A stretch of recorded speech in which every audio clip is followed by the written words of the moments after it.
네, 오늘은 제목을 좀 독특하게 정해봤습니다. 그것이 알고 싶다 지옥편이라고 좀 정해봤습니다.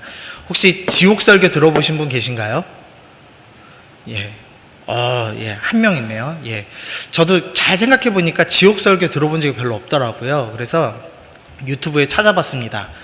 괜찮은 지옥 설교가 있으면 들어보려고 그랬는데 2단 설교만 잔뜩 나오더라고요. 예, 그래가지고 조금 힘들었습니다. 그나마 다행인 거는 넷플릭스 지옥이 1위 하면서 그 지옥 해설한 것이 뭐 조회수 90만회 이런 걸로 해서 2단 설교를 덮었습니다. 그래서 그나마 좀 다행이다 이 생각을 했는데요. 우리가 맨날 지옥에 간다, 천국에 간다, 이제 이런 얘기들 쉽게 하는데 정말 성경에서 이야기하는 지옥이 어떤 곳이지? 이제 그것에 대해서 이제 함께 좀 살펴보려고 합니다. 먼저 좀 인터넷 찾아보니까요, 솔로 지역이 일본어로 나오더라고요. 예, 솔로가 그렇게 고통스럽나요? 네, 솔로이신 분 마음속으로 손. 네, 우리 중고딩들이 마음으로 울고 있네요. 네, 예. 또 이런 것도 있어요. 지옥을 경험하려면 알보치를 발라보래요. 알보치를 바르면 70대 할머니도 브레이크 댄스를 출 수 있다, 뭐 이런 얘기 있더라고요. 되게 아픈가 봐요. 저는 못 해봤는데. 이제 지옥의 고통을 표현할 때 이제 육체적인 고통, 뭐 이런 식으로 이제 좀 하는 거죠. 이것도 나오더라고요. 불닭볶음면 먹은 외국인 사진인데, 이거는 위아래로 지옥을 경험할 수 있다, 이제 이렇게 표현하기도 하더라고요. 이제 우리가 보통 이제 지옥 하면은 고통스러운 곳, 이런 이제 생각을 하는데, 성경에서 지옥을 뭐라고 하는지 한번 보시죠. 먼저 보면은요, 계시록 20장 10절에 보니까 또 그들을 미혹하는 마귀가 불과 유황못에 던집니다. 그래서 지옥 하면은 딱 생각나는 게 불, 유황불 이런 걸 생각하죠. 또 이거를 문자적으로 해석하는 분들이 꽤 많아요. 그래서 지옥 하면은 불구덩이가 가득하고 유황불이 이렇게 뽀글뽀글 올라오는 거 많이 상상을 하실 겁니다. 그래서 과학자들이 실제로 계산을 해봤답니다. 유황불이라니까 과학적으로 계산해 보니까 445도 정도 된다고 합니다.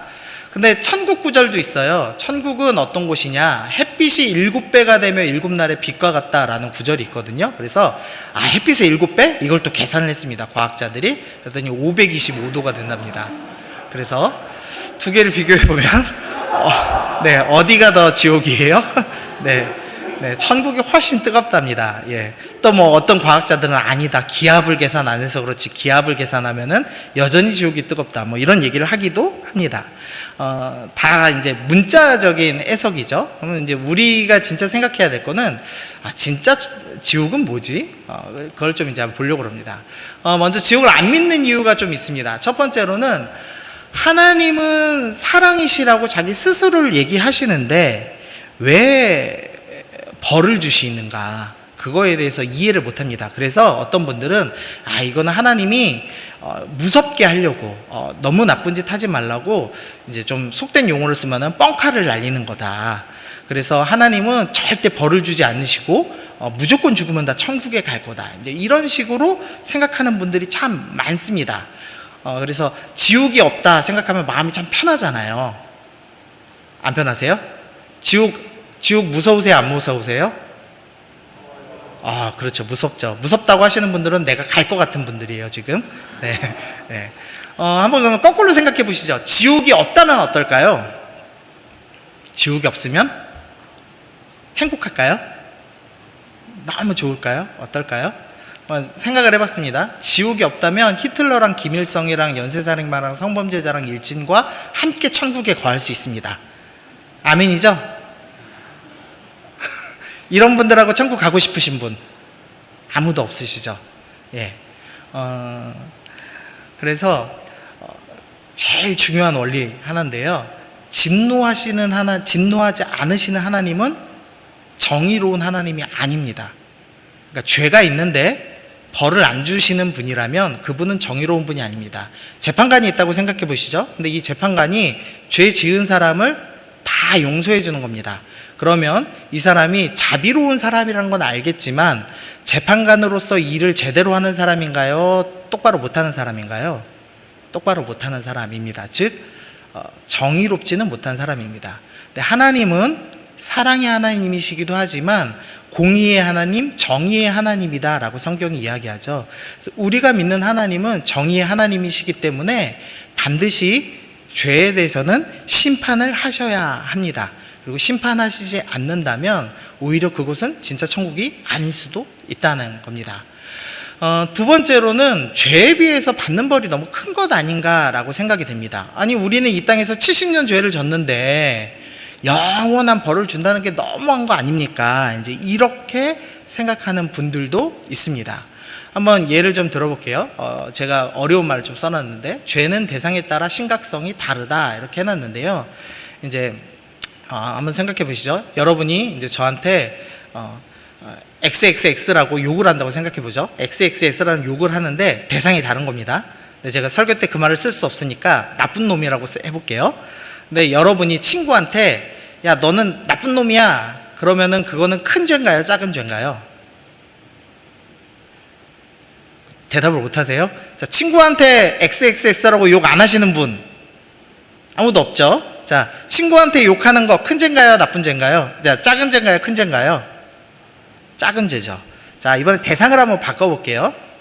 자, 형한테 나쁜 형, 나쁜 놈이라고 욕을 했습니다. 작은 죄인가요, 큰 죄인가요? 친구한테보다는 큰 죄지만 그러나 여전히 좀 작은 죄죠. 이제 대상을 좀 바꿔보죠. 이재한 목사한테 나쁜 놈이라고 욕을 한번 해보시죠. 자, 시작. 네, 감사합니다. 네, 안 해주셔서. 이재한 목사한테 나쁜 놈이라고 하는 순간 어떻게 돼요? 친구한테 한 욕보다는 좀 욕의 크기가, 죄의 크기가 좀 더 커졌죠, 여러분 생각에. 맞죠? 그러면 이번에 이제 바꿔보시죠. 이 욕을 아버지한테 한다면 죄의 성격이 완전히 바뀝니다. 그 순간 폐륜화가 되는 겁니다. 그리고 이 욕을 윤석열 대통령한테 한다면 어떻게 될까요? 예, 경호처에 잡혀갑니다. 네. 그러니까 죄를 짓는 대상에 따라서 질이 바뀝니다. 똑같은 죄를 짓더라도 질이 바뀝니다. 근데 우리가 짓는 죄는 우리가 볼 때 작은 죄냐 큰 죄냐가 중요한 게 아니라 죄를 짓는 대상이 누구냐가 중요한데, 우리는 온 우주의 왕이신 하나님에 대해서 죄를 짓고 있습니다. 하나님이 우리한테 이런 것은 너무 악한 거니까 하지 말라라고 성경에 다 기록해 놓으셨죠. 그런데 우리가 하나님의 말씀을 위반하고 내 뜻대로 마치 내가 하나님인 양 살고 있죠. 그래서 우리는 왕이신 하나님을 무시하고 거절하고 반역하고 죄를 짓기 때문에 우리가 생각할 때는 아예 70년짜리 작은 죄인 것 같지만 실제로는 우리의 모든 죄는 영원하신 왕인 하나님께 대한 죄이기 때문에 죄의 크기가 절대 작을 수 없고, 또 영원하신 분께 죄를 지었기 때문에 우리의 죄도 영원히 처벌받는다라고 이야기를 할 수가 있습니다. 또 이렇게 생각할 수 있습니다. 만약에 정말로 하나님이 죄인 그냥 일방적으로 다 용서해 주시고 죄인과 함께 천국에 계시다면 하나님은 거룩한 분이라고 할 수가 없겠죠. 하나님이 거룩하시다고 할 때는 언제나 죄와 함께 하시지 않는 분이라는 전제가 있죠. 그렇기 때문에 죄에 대해서는 반드시 심판하셔야만 한다라는 걸 알 수 있습니다. 그리고 또 하나, 만약에 죄가 작다라고 자꾸 생각하면, 벌이 작다면 우리의 벌을 대신 짊어져 주신 예수님의 사랑도 작은 것이라고 생각하게 됩니다. 이해가 되세요? 내가 받을 벌이 작은 건데 그거를 짊어지셔 주신 예수님이 계셔요. 그러면 예수님도 에이 조금만 일했네 이렇게 생각할 수도 있겠죠. 근데 성경은 예수님의 은혜가 그 무엇보다 크다라고 우리에게 말씀하시죠. 그래서 우리의 벌이 결코 작을 수 없다라고 이야기를 합니다. 이번에는 죄에 대한, 지옥에 대한 오해를 좀 살펴보시죠. 네. 지금 뭐가 보이시나요? 네, 심슨에 나오는 만화인데, 마귀가 뿔 달고 삼지창 들고 지금 뭐 하고 있어요? 지옥불을 휘휘 적고 있습니다. 우리가 제일 쉽게 하는 오해입니다. 지옥에 가면 마귀가 우리의 옆구리를 쿡쿡 찌르고 우리를 괴롭힐 거다 이렇게 생각을 합니다. 그런데 성경에서는 뭐라고 얘기하느냐? 우리 말씀 읽어보시죠. 시작.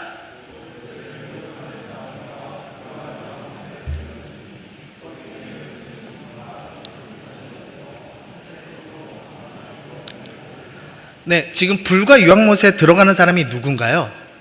마귀입니다. 그리고 그들은 무엇을 당합니까? 밤낮 괴로움을, 영원히 괴로움을 겪습니다 라고 얘기합니다. 지옥은 마귀를 위해서 준비된 장소입니다.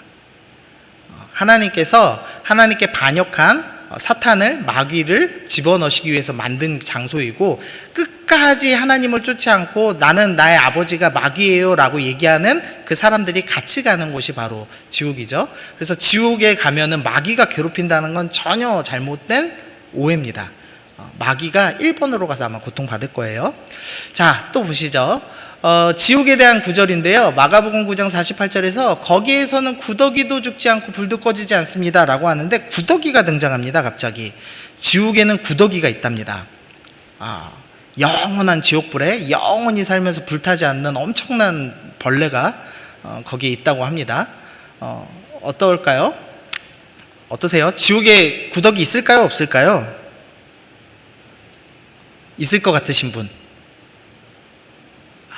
예, 손 몇 분 드셨는데. 자, 여러분이 오늘 밤 죽었습니다. 그러면은 천국 가거나 지옥 가겠죠? 네, 지옥에 갔습니다. 자, 몸을 갖고 갑니까? 안 갖고 갑니까? 네, 회장님 뭐라고요? 몸 안 갖고 가요. 몸을 안 갖고 가면 구더기가 뜯어먹을 게 있습니까? 없습니까? 없습니다. 그렇죠? 그럼 구더기는 왜 있어요? 예, 이상하죠? 그러니까 구더기는 하나의 상징입니다. 상징. 자, 영화가 딱 등장합니다. 동굴 안에 싹 들어갔는데 해골바가지가 짠 하고 등장해요. 그럼 그거 뭘 의미하죠? 어두운 동굴에 있는 해골바가지? 이 동굴에는 맹수가 살아서 죽을 수도 있겠다, 이런 분위기를 보여주는 거죠. 그러니까 지금 이 지옥에 구더기가 있다는 것은 죽음에 대한 상징인 겁니다. 사람이 죽으면, 전쟁에서 죽어서 시체를 거둘 수도 없는 상태가 되면 어떻게 되냐면 구더기가 들끓어요.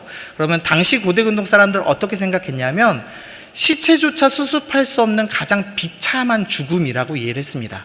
그러니까 지옥에 구더기가 있을 거야 라는 표현은 진짜 영원한 지옥불에도 불타지 않고 우리를 괴롭히는 벌레가 있어 라는 의미가 아니라 정말 비참한 생활을 하는구나. 지옥이라는 것은 비참하게 죽어서 전쟁터에서 시체를 뜯어먹히는 것보다 더 비참한 상태구나, 이것을 설명해 주는 구절입니다. 이단들이 너네 유황불에 구더기 있다라고 얘기하면은 이제 비웃으시면 됩니다. 알겠죠? 네. 자, 하나 더. 불도 꺼지지 않는답니다. 지옥불이 있다고 합니다. 이걸 좀 이번에 이해해 보시죠. 성경 이 헬라어로요, 이 지옥을 게헨나라고 합니다. 근데 이 게헨나라는 단어는 어디서 나왔냐면 히브리어의 계곡이라는 의미의 게자와 흰놈이라는 지명이 더해진 겁니다. 성경에 보면은 흰놈의 아들 골짜기라고 부르는 데가 있거든요. 이 게헨나라는 의미는 쉽게 얘기하면 흰놈의 골짜기를 헬라어로 바꿔놓은 겁니다. 근데 이 어떤 곳이냐, 이곳이 자녀들을 불 위에다가 지나가게 하는, 불태워서 드리던 우상 제사를 드리던 곳입니다. 엄청 심각한 우상이죠. 자녀를 낳으면은 내가 더 부자가 되기 위해서 첫 자식을 불태워버리는 그런 우상 숭배를 하던 지역이 예루살렘 남쪽에 있었습니다. 심각한 우상 숭배 장소죠. 그래서 하나님을 잘 믿던 요시야 왕이 그 산당을 다 불태워버렸습니다. 근데 그 불이 며칠 동안, 전승에 의하면 뭐 일주일 이상 탔다, 이렇게 이제 전해집니다. 그래서 그때부터 이스라엘 사람들이 그 불을 보면서, 그 흰놈의 아들 골짜기에 산당이 불타는 걸 보면서, 야, 저 우상 불타는 거 봐라, 지옥도 저렇게 불탈 거야, 이제 이렇게 생각을 하면서 그때부터 지옥에는 불꽃이 있다라는 개념이 생겨났습니다. 한번 예를 한번 들어볼게요. 자, 제가 이재함인데, 이재함의 성격이 불 같다라고 할 때, 불이 어떤 의미인지를 한번 생각해 보시죠. 자, 불의 속성, 이제 제가 대표적으로 세 가지만 적었는데, 이재함의 성격이 불 같다라고 할 때, 이재함은 뜨겁다라는 의미인가요? 아니죠. 그럼 이재함은 빛난다? 물론 빛은 나지만, 예, 그렇지만 여기선 그 의미가 아니고, 이재함은 파괴한다? 조금 비슷하죠. 그러니까 성격이 불같아서 뭔가를 부신다든지, 아니면은 불길이 사오르듯이 팍 사오르는 그런 모습을 묘사했던지. 그러니까 불같다라는 표현을 쓰더라도 그 이미지에서 꼭 쓰고 싶은 이미지가 한계인 거지, 불 자체가 있는 건 아니죠. 이해가 되십니까? 성경에서 어떤 설명을 하기 쉽게 하기 위해서 우리에게 이미지를 이렇게 빌려다 씁니다. 그러면 그 이미지에서 성경이 의도하는 진짜 이미지만 쏙 빼면 되는 겁니다. 아까 구더기에서도 그만큼 비참한 죽음이라는 개념을 빼왔고, 지금 이 지옥불에서도 진짜로 불구덩이라는 개념이 아니라 빼와야 될 이미지가 있는 겁니다. 한번 보시죠. 지옥불 하면 사람들이 아까 그 빨간색 화면을 생각합니다. 그러니까 불이 내고 있는 붉은색의 빛의 속성을 갖고 있다고 이해하는 거죠. 근데 베드로후서 2장 4절에 보니까요, 하나님이 범죄한 천사들을 용서하지 아니하시고 지옥에 던져 어두운 구덩이에다가 두신답니다. 지옥은 불이 있는데 또 어둡다고 얘기하세요. 또 마태복음 25장 30절도 이 무익한 종을 바깥 어두운 데로 내쫓으라. 거기서 슬피 울며 이갈미 있으리라. 지옥은 어떤 곳입니까? 어두운 곳이라고 이야기를 하고 있습니다. 그러니까 지옥불의 불은 진짜 불이에요? 진짜 불이 아니에요? 예, 진짜 불이 아닐 가능성이 더 높습니다. 그러니까 어떤 고통을 받는 상태를 표현하기 위해서 지금 사용하고 있는 거구나 라는 것을 알 수가 있습니다. 또 뜨겁다는 개념을 살펴보시죠. 우리 이제 지옥 얘기하면은 지옥불에서 지옥불꽃에서 몸이 막 불살라지는 것처럼 이해를 합니다. 누가복음 16장 24절에 부자와 거지 나사로 비유가 있습니다. 근데 거기에서 부자가 지금 지옥불 속에서 말하고 있습니다. 불러 이르되 아버지 아브라함이여 나를 긍휼히 여기사 거지 나사로를 보내어 그 손가락 끝에 물을 찍어 내 혀를 서늘하게 하소서. 내가 이 불꽃 가운데서 괴로워하나이다 라고 이야기를 합니다. 자, 여러분이 부자라고 상상해 보시죠. 여러분이 불꽃 가운데 있습니다. 자, 제일 처음 어떤 감정을 느낄까요? 자, 내가 불타고 있어요. 제일 처음 느끼는 아픔 뭘까요? 예, 살이 타오르는 거, 녹는 거, 이런 거겠죠. 근데 지금 부자가 느끼고 있는 1번 고통은 뭔가요? 말씀에서 찾아보시죠. 예, 그렇죠. 갈증입니다. 우리가 생각할 때 지옥불이면 지옥불에 활활 타올라서 제발 지옥불에서 날 좀 꺼내주세요, 물 한 바지기만 부어주세요, 이래야 맞을 텐데, 이 부자는 내 혀를 서늘하게 하소서, 즉 갈증이 가장 큰 고통이라고 호소를 하고 있는 것을 볼 수 있습니다. 그래서 지옥불의 불도 정말로 불타는 개념이 아니라 고통을 받고 있다, 내가 파괴되고 있다라는 것을 이야기해 주기 위해서 성경이 빌려다 쓴 개념이구나 라는 것을 알 수가 있죠. 그렇다고 오해하시면 안 돼요. 야, 지옥에 불 없대. 그럼 갈만한데, 이렇게 생각하시면 안 됩니다. 예, 지옥 무서운 겁니다. 자, 그럼 지옥이 어떤 곳인가 한번 살펴보시죠. 자, 말씀 읽어보겠습니다. 시작. 땅의 티끌 가운데서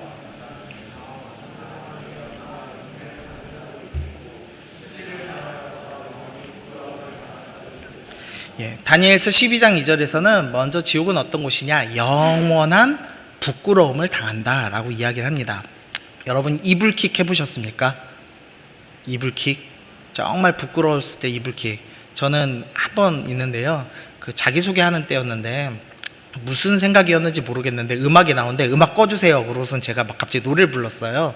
근데 아직도 생각이 나요. 20년 전에 한 번 했던 건데 그 부끄러운 순간이 계속 반복되고 그게 참 고통스럽죠, 정신적으로. 근데 지옥은 어떤 곳이냐, 영원히 부끄러움 당하는 곳입니다. 여러분이 지었던 그 죄가, 그 고통이 영원히 생각나는 곳이다. 여러분의 부끄러웠던 일들이 계속 상영될지도 몰라요. 어때요? 자, 우리 남성 동지들, 여러분의 하드가 오픈되고 지옥에서 계속 상영될 것입니다. 어떠십니까? 네, 예, 넘어가겠습니다. 네, 자, 그 다음에는 영원한 분리가 있는 곳이라고 설명을 합니다. 제가 읽어보겠습니다. 인자가 자기 영광으로 모든 천사와 함께 올 때 자기 영광의 보좌에 앉으리니 모든 민족을 그 앞에 모으고 각각 구분하기를 목자가 양과 염소를 구분하는 것 같이 하여 양은 그 오른편에 염소는 왼편에 두리라. 예수님께서 마지막 최후 재림하시면 양과 염소를 분리해서 둔다라고 이야기를 합니다. 그래서 양은 오른편에 염소는 왼편에 둬서 이 왼편 염소들이 심판을 당하죠. 근데 그때 41절 보니까 또 왼편에 있는 자들 염소들에게 이르는데 저주받을 자들아 나를 떠나 마귀와 그 사자들을 위하여 예비한 영원한 불에 들어가라. 지금 이제 우리가 요거까지 다 공부하셨죠? 마귀가 불에 가는 것도 이해가 됐고 우리가 영원한 불에 가는 것도 이해가 되셨습니다. 근데 요 앞에 포인트가 있는데 나를 떠나가 있습니다. 지옥은 어떤 곳이냐? 하나님을 떠나는 곳입니다. 하나님께 완전히 분리된 장소다라고 이야기를 하는 겁니다. 우리의 아버지시고 우리를 너무나 사랑하시는 그 하나님과 완전히 관계가 단절된 상태, 그것을 바로 지옥이라고 설명합니다. 이제 이렇게 설명하면 하나님하고 뭐 지금도 관계 안 좋은데 뭐 이 정도도 괜찮지 뭐 이렇게 생각합니다. 근데 여러분 착각하시면 안 되는 게요, 하나님은 악인에게도 햇빛을 주시고 비를 내리시죠. 지금 여러분이 고통스러워 보이지만 이 땅의 삶이, 이 땅의 삶조차도 하나님이 베푸신 긍휼이 생각보다 매우 많습니다. 당장 생각해 보시죠. 아프리카에는 하루에 한 끼를 못 먹는 아이들이 있습니다. 그리고 그 아프리카 아이들은 그걸 너무 당연하게 생각해요. 하루에 2끼 꿈도 못 꾸는 아이들도 있습니다. 근데 우리는 하루에 3끼 먹고 삽니다. 근데 그거 감사한 줄 모르죠. 어느 게 한 끼 먹는 게 정상입니까? 3끼 먹는 게 정상입니까? 우린 3끼 먹는 게 정상이라고 자꾸 생각하지만 사실 지구상에도 3끼 먹는 게 정상인 나라가 몇 군데 없습니다. 하나님이 주시는 긍휼을 우리가 계속 받고 사는 거죠. 또 하나님께서 우리에게 주신 여러 가지 좋은 것들, 인간관계, 심지어 우리가 이 땅에서 누리는 쾌락, 즐거움, 하나님이 죄인에게도 동일하게 은혜를 주신 것들이, 긍휼히 여겨주신 것들이 참 많습니다. 그런데 그 모든 것에서 완전히 단절되는 것, 분리되는 것을 바로 지옥이다라고 설명을 하는 겁니다. 그래서 제가 좀 적어봤습니다. 공기, 물, 음식, 쾌락, 법적인 보호, 인간관계. 그래서 어떤 분은 이렇게 설명하더라고요. 지옥은 어떤 곳이냐? 영원한 약육강식이 있는 곳이다. 혹시 매드맥스라는 영화 보셨어요? 거기 보면은 물 한 모금 먹으려고 사람들이 막 차 막 몰고 다니면서 싸우거든요.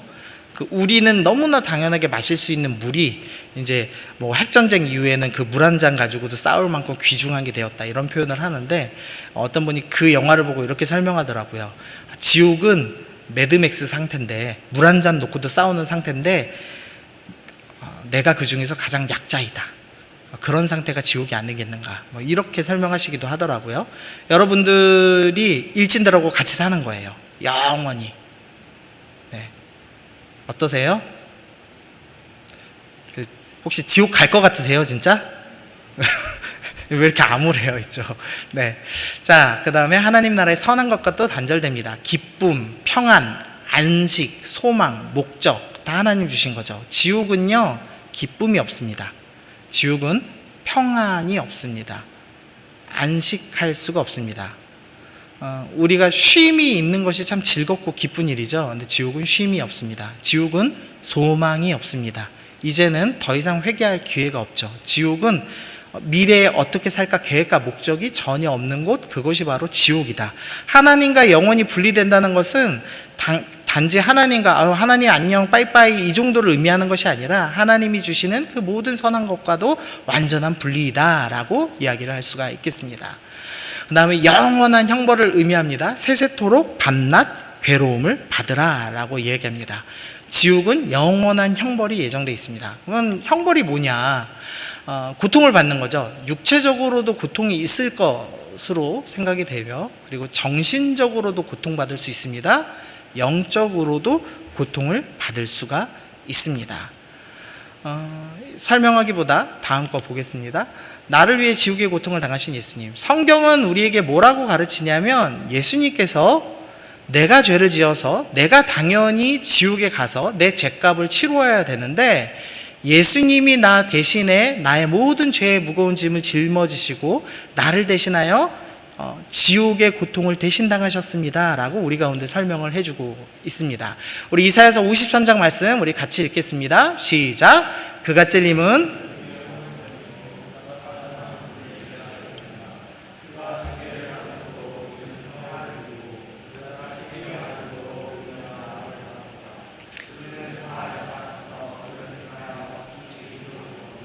여호와께서 우리 모두의 죄악을 그에게 담당시키셨도다. 아멘. 예수님이 찔리신 것은 내가 찔려야 될 것을 대신 찔려주신 것이다 라고 성경이 이야기합니다. 예수님께서 내가 당해야 될 육체적 고통, 내가 당해야 될 정신적인 고통, 내가 당해야 될 영적인 고통을 대신 짊어져 주셨습니다 라고 성경이 우리 가운데 이야기합니다. 예수님이 어떤 육체적 고통을 당하셨는가? 채찍질 당하셨죠. 그냥 단순히 십자가에 올라가시는 그 길만 생각해 볼 때 무수한 채찍질을 당하셨습니다. 가시면류관을 쓰셨고요. 무거운 십자가를 메고 골고다까지 오르시는 육체적인 심각한 고통을 경험하셨습니다. 그리고 손과 발에 못이 박혔죠. 그 다음에 목마름을 당하셨습니다. 갈증을 경험하셨죠. 그 다음에 질식도 경험하셨습니다.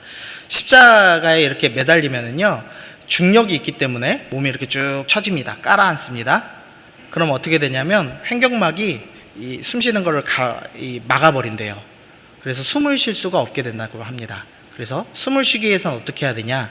내 손과 내 발에 못 박혀 있는 것을 찢어내면서 내가 몸을 이렇게 올려야지만 숨을 쉴 수 있다고 합니다. 그래서 끊임없이 살기 위해서 내 살을 찢는 고통을 겪어야 되는 곳, 그것이 십자가라고 표현하죠.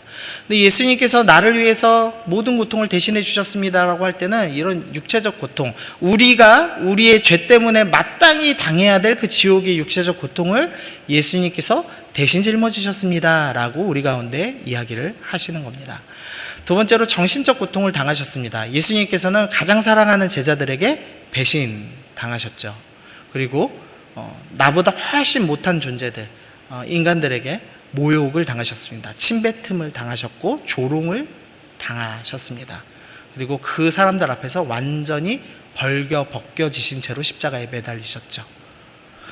그냥 벌거벗은 것도 참 비참한데 사랑하는 사람 앞에서, 나의 육신의 부모인 마리아 앞에서, 내 제자들 앞에서 완전히 벌거벗김을 당하는, 그리고 더 이상 이제는 희망이 없는 절망적인 순간에 그 정신적인 고통을 다 경험하셨습니다. 여러분도 살면서 아마 이런 고통 경험해 보셨을 겁니다. 아무리 어려도 배신이 뭔지는 다 경험해 본 적이 있을 것이고, 모욕당할 때 그 굴욕감이 어떤 것인지 알 것이고, 내가 아무것도 할 수 없다는 그 무기력함, 절망이 무엇인지 다 아실 겁니다. 근데 그런 고통과 절망들을 예수님께서 다 대신 짊어져 주셨다라고 성경은 우리 가운데 표현합니다. 마지막으로 영적인 고통을 좀 한번 살펴보시죠. 아까 우리가 누가복음 16장 24절에서 부자의 이상한 반응을 봤습니다. 부자는 불꽃 가운데 있는데 불꽃에서 너무 뜨거워요 라고 외치는 것이 아니라 내 혀를 서늘하게 하소서라고 얘기했습니다. 즉 지옥 가운데서 느끼는 가장 큰 고통은 육체적인 고통도 아니고 정신적인 고통도 아니고 혀가 서늘한 것, 갈증이 가장 큰 고통이라고 설명을 하는 겁니다. 그런데 이 갈증이 무엇일까를 좀 살펴보죠. 예레미야 2장 13절 보니까요, 내 백성이 두 가지 악을 행하였나니 곧 그들이 생수의 근원되는 나를 버린 것과 라고 설명합니다. 성경에서는 하나님이 자기 스스로를 표현하는 여러 표현들이 있는데 자기 스스로를 뭐라고 표현하시냐면 나는 생수의 근원이다, 나는 생명수다 라고 표현을 하십니다. 요한복음 6장 35절에서도 예수님께서 이렇게 말씀하시죠. 나를 믿는 자는 영원히 목마르지 아니하리라. 예수님께서 하나님인 나는 생명수다 라고 표현을 하고 계시는 겁니다. 그런 주님께서 또 다음 보시죠. 하나님께서 자기 스스로 뭐라고 얘기하시냐면 여호와는 나의 빛이다 라고 말씀하고요. 또 계시록 22장 5절 주 하나님이 그들에게 빛이십니다. 즉 하나님의 빛이 마지막 날에 비친다고 표현합니다. 그래서 성경에서 하나님을 설명하는 두 가지의 이제 모티프를 보셨는데요. 하나는 생수, 그리고 또 하나는 빛입니다. 하나님은 생명수십니다. 하나님은 빛입니다 라고 성경이 표현하고 있습니다. 그런데 이 십자가를 지시는 예수님의 장면에 이상한 장면이 나오는 겁니다. 제6시로부터 온 땅에 어둠이 임하여 제9시까지 계속됩니다. 뜬금없이 예수님이 십자가 지시니까 그 육체적인 고통이 얼마나 심각한지, 그리고 또 배신한 제자들이 어떤 모습으로 있는지, 이런 걸 묘사해도 지면이 부족한데 뜬금없이 온 땅에 어둠이 임하는 장면이 표현됩니다. 실제로도 어둠이 임했을 거라고 생각합니다. 그러나 하나님께서 지금 뭔가를 보여주시는 것인데, 빛이신 하나님과 예수님 사이가 완전히 단절되고 있는 것을 표현하고 있는 겁니다. 그래서 제9시쯤에 예수님께서 크게 소리 지르시는데, 엘리 라마 사막다니 하시니 이는 곧 나의 하나님 어찌하여 나를 버리셨나이까.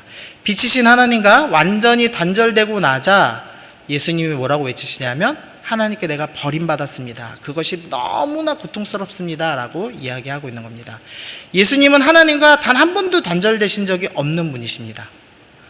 창조 때부터 계속 함께 하셨고, 모든 걸 함께 찾아하셨고, 모든 것을 함께 하신 분이셨는데, 나의 죄를 대신 짊어지시기 위해서 내가 당해야 될 하나님과의 관계 단절을 주님께서 당하고 계시고, 내가 당해야 될 그 지옥의 영적인 고통을 지금 주님께서 당하고 계시다는 것을 보여줍니다. 그리고 그 후에 예수께서 모든 일이 이미 이루어진 줄 아시고 성경이 응하게 하려 하사 이르시되 내가 목마르다라고 말씀하십니다. 예수님이 십자가에서 죽기 직전에 굳이 목마르다라는 표현을 쓰신 것은 생명의 근원 대신, 생수의 근원 대신 하나님과 관계가 단절된 상태라는 것을 설명하고 계시는 겁니다. 단순히 육체적으로만 갈증을 겪고 있는 것이 아니라 내가 하나님과의 관계가 완전히 끊어졌다라는 것을 설명하고 계시는 것이죠. 우리가 당해야 될 고통이었습니다. 우리가 당해 마땅한 고통이었습니다. 우리가 영원하신 하나님을 향해 반역을 했기 때문에 영원한 지옥에 가는 것이 마땅하고, 지옥에 가서 각자 죄에 맞춰서 그 수준에 따라 영원한 고통을 받으면서 살았어야 합니다. 그런데 주님께서 아무 까닭 없이, 이유 없이 여러분을 선택하시고 여러분의 고통을 대신 짊어져 주시기로 결정했습니다. 여러분이 당해야 될 영원한 부끄러움을, 여러분이 당해야 될 그 영원한 하나님과의 관계 단절을 주님께서 다 짊어져 주시기로 결정하셨습니다. 그래서 우리가 지옥에 가지 않는다는 건, 지옥에 가지 않아, 너무 신나, 즐거워, 천국 가면은 누릴 게 너무 많아, 재밌을 것 같아, 따뜻할 것 같아, 기분 좋을 것 같아, 그런 것이 아니라 전혀 고통당하지 않으셔도 되는 예수님께서 나 대신에 이 모든 것 짊어져 주셨군요를 의미하는 것입니다. 정리 한번 해보시죠. 지옥은 어떤 곳인가? 하나님의 공의가 실현되는 곳입니다. 그래서 반드시 지옥은 있어야만 합니다. 그리고 지옥은 어떤 곳이냐? 영원한 부끄러움을 당하는 곳이고, 영원한 하나님과의 분리가 있는 곳이고, 영원한 형벌을 받는 곳입니다. 그런데 예수님께서 내가 당해야 될 육체적, 정신적, 영적인 고통을 대신 짊어져 주셨다라고 성경은 우리 가운데 말씀하고 있습니다. 그래서 우리가 주님의 십자가를 그토록 찬양하고 있는 것입니다. 우리 함께 찬양하면 좋겠는데요. 우리 예수님 그의 희생 기억할 때 우리 찬양을 하려고 합니다. 예수님 그의 희생 기억할 때 자기만 버려 죽으신 주, 나 항상 생명 주신 그 은혜를 마음에 새겨 봅니다. 우리가 이 시간 내가 당해야 될 그 모든 고통을 대신 짊어주시고 나에게 생명을 주신 주님 감사합니다. 내가 이제 하나님만 사랑하며 살겠습니다. 우리 이렇게 결단하시면서